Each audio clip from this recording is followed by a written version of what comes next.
ಸೀಟನ್ನಾರು ಹಿಡಿದಿಟ್ಕೋಬಾರ್ದ ನೀವು?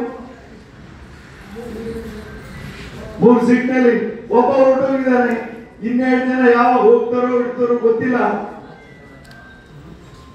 ಅವ್ರನ್ನ ರಿಕ್ವೆಸ್ಟ್ ಮಾಡಿದ್ದೇನೆ, ನಮ್ಮ ಮನೇಲೆ ಉಳ್ಕೊಳ್ರಪ್ಪ, ಎಲ್ಲೂ ಹೋಗ್ಬೇಡಿ, ನಾವು ತೀರ್ಮಾನ ತಗೊಳ್ತೀವಿ ಲೀಡರ್ಗಳು. ಅಶೋಕನೇ ಅಧ್ಯಕ್ಷ ಆಗೋದು ಏನು ನಿಶ್ಚಿತ ಅಲ್ಲ, ಇದೇ ತೀರ್ಮಾನ ತಗೊಳ್ಳೋ ಒಬ್ಬರಿಂದ ಸಾಧ್ಯನೇ ಇಲ್ಲ. ಒಂದ್ ಸೈಡ್ ಗೆದ್ದಿಲ್ಲ ಅಂತಲೂ ನಾನು ಹೇಳಿದೆ ಅವತ್ತು. ಸಂತೋಷನ ಅಶೋಕ್ ಬಂದಿದ್ರು, ನಾನು ಯಾರು ಕೇಳಲ್ಲ ಅಂತಲೂ ಹೇಳಿದ್ರು. ನಾನೇ ಕೇಳಿಸ್ಕೊಳ್ತೀನಿ ಫೋನ್ ಮೇಲೆ. ನಾವ್ ಯಾವ MLA ಕೇಳಲ್ಲ, ಯಾವ ಲೀಡರ್ನು ಕೇಳಲ್ಲ. 25 ವರ್ಷದಿಂದ ನಾನೇ ಇದನ್ನ ತೀರ್ಮಾನ ತಗೊಂಡು ಬಂದಿದ್ದೀನಿ ಅಂತ 25 ವರ್ಷ ಮುಂಚೆ ರಾಜಕಾರಣ ಬಂದಿದ್ರು ಅಶೋಕ್. ಇದನ್ನ ನನ್ಗೆ ಗೊತ್ತಿಲ್ಲ, ಯಾಕಂದ್ರೆ ನಾನು ಚಿಕ್ಕವರು.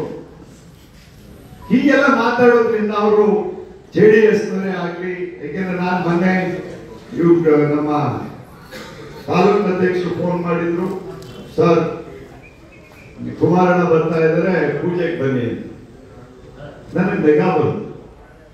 ನಾನು ತಂದಿರುವಂತ ಪಟ್ಟೆ 500-600 ಕೋಟಿ ಪೂಜೆ ಮನ್ನಾ ಮಾಡಿದ್ದಾರೆ MLA.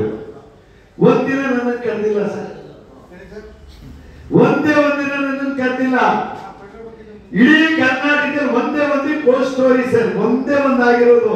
ನಾನು ಆರ್ಟಿಕಲ್ಚರ್ ಮಿನಿಸ್ಟರ್ ಆಗಿದ್ದಂತ ಸಂದರ್ಭದಲ್ಲಿ ಜಮೀನನ್ನ ಕೊಡಿಸಿ ಆ ಕೋಸ್ಟ್ ಸ್ಟೋರಿ ಅಪ್ರೂವಲ್ ಮಾಡಿದೆ. ಅದು ಕಾರಣಾಂತರದಿಂದ ಅದು SR right, machinery, imported machinery, cleaning, packing ಎಲ್ಲ ಆಗ್ಬೇಕು ಅಂತ ಅಪ್ಗ್ರೇಡೇಷನ್ ಮಾಡಿದ್ದೆ ನಾನು.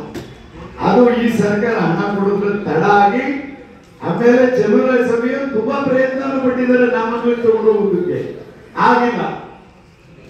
ಆದ್ರೂ ಪೂಜೆಗೆ ನಾನು ಇಲ್ಲೇ ಇದೆ, ಆ ಪೂಜೆ ದಿನ ನಲ್ಲೇ ಇದೆ. ಆ ಪೂಜೆಗೆ ನಾನು ಕರೆದಿಲ್ಲ MLA ಅವರು, ಮುಜುಗರ ಅಷ್ಟೊಂದು. ನಾವು ಅಲಯನ್ಸ್ ಅಂತ ಹೇಳ್ಕೊತಾ ಇದೀವಿ. ನಮ್ಮ ಲೀಡರ್ಗಳು ಹೋಗಿ ಅವ್ರ ಮನೆಗೆ ಕೂತ್ಕೋತೀವಿ ಸರ್. ಅಂತ ಗತಿ ಅಗತ್ಯ ಏನಿದೆ?